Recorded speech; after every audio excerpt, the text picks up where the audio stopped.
Hello and welcome to this video. Today we're going to be doing a stock analysis on Intel. Now the reason I'm making a stock analysis on Intel today is because they have recently just had a new CEO, which is also why, as you can see today, the stock jumped 14.6% and it again rose in the post-market. So quite interesting at the moment. Now Intel, if you don't know, it has had a rough time recently. I'm just going to show a graph here on Yahoo Finance. As you can see, the stock is volatile as hell. Say if you bought the stock back in 2000 before the dot-com bubble, you would never have made profit ever since. So it is quite bouncy. So yeah, the total graph for this is insanely horrible. Just that is something to have in the top of mind before investing in Intel. Now, let's take a look at some technicals.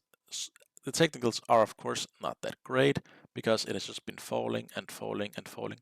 And as you can see, the RSI down here, it mainly is here in the lower channel, which is a sign of more sellers than buyers in the market.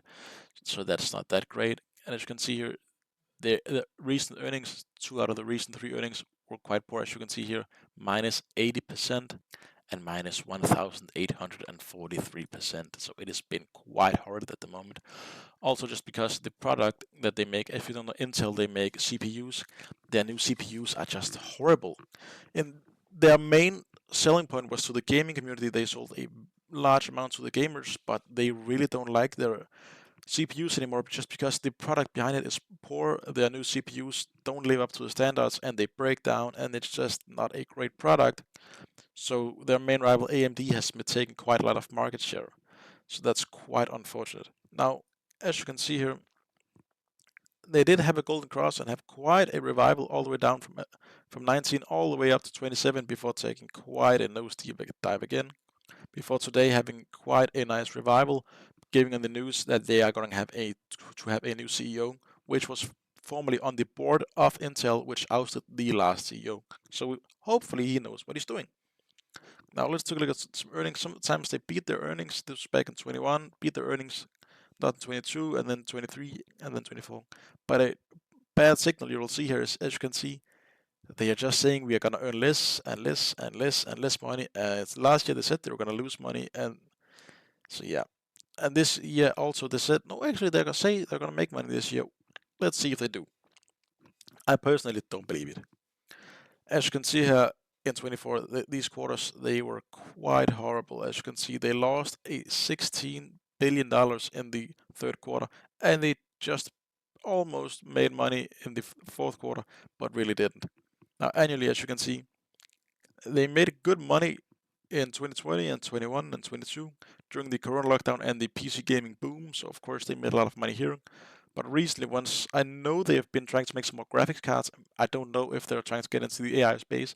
I really haven't been able to find any really valid data about that, so I won't go into depth with that.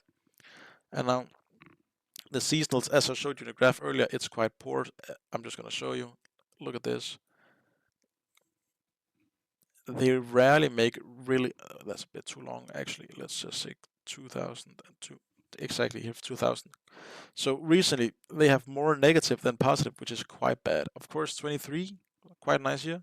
2003, also a nice year, but you just lose way too much in way too many years. So not that big a fan of Intel in that regards to how much they're gonna make. Now the technicals is a buy for the day. For the month, it's a sell. For the week, I do think it has become a buy. All right, earlier today it was actually a neutral. Now this is quite nice as the entire week is a buy now. As you can see, the day it's a strong buy here in the moving averages simply because it jumped, was it 14%. Now, so I would say it's interesting to see that they have a new CEO that the market really likes. If that can change the way people think about Intel, I do think, however, we're gonna have to wait to see some more earnings. When is the next earning happening? That would be in 42 days. That would be too soon. Let's say the next earning again to see if they have done anything and just see what kind of things the new CEO implements. That is at least what I would do before I invest in it. I did like Intel CPUs back in the day, but recently AMD has just surpassed them. And also Nvidia, TSMC, and Broadcom has made a offer to buy Intel's manufacturing division. So that's not a great sign that people are willing to buy some of their manufacturing, because that would simply just be because Nvidia, they need to make more graphics cards. TSMC, Taiwan Semiconductors, if you don't know it's them, they're gonna need to make more chips, and Broadcom are gonna need it for their quantum computing. So the fact that at least 3 different buyers are looking into buying the manufacturing facility show they don't really believe in it, and just given that, I really don't like it yet. I am gonna need to see Intel increase their price in the stock quite a lot, at least for maybe half a year, 9 months before I'm even going to consider it. I really do need to see some improvement, and I want to see them making money again. I mean, look at this. It is completely unstable that they are going to lose this much money. Just going down and down and down and down. I'm going to see at least for 2025.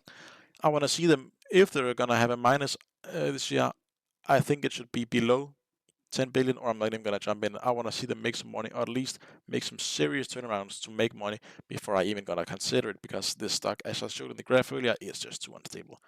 And I really don't like a high volatility stock in a company that is quite renowned. That is just a sign of poor management, and I don't do poor management.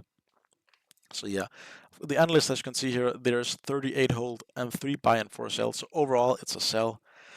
More sell than buy, of course. Overall, it's neutral, but it's more towards the neutral. No, sell than the buy. I really don't like it at the moment. As you can see, so many people say hold. I don't really think it's gonna. I don't really like it, but that's just because I don't think too many analysts are gonna say sell, simply because I don't really think it's gonna get any lower to this price point before someone else buys it up. So if you own it, I would say hold it. Maybe Intel is gonna be bought by AMD or something, or another company that wants their technology. If you're considering buying it, I wouldn't personally, but of course you would have your own reasons behind it. But I would not get into this stock before they make money. As you can see here in the forecast, it is estimated that they're gonna make money. I'm gonna need to see it before I actually believe it. As you can see, they say they're gonna make more money over time. I don't believe it at all until I see it, but yeah. Now that was my stock analysis on Intel. Now, if you did like this video, please don't forget to like and subscribe.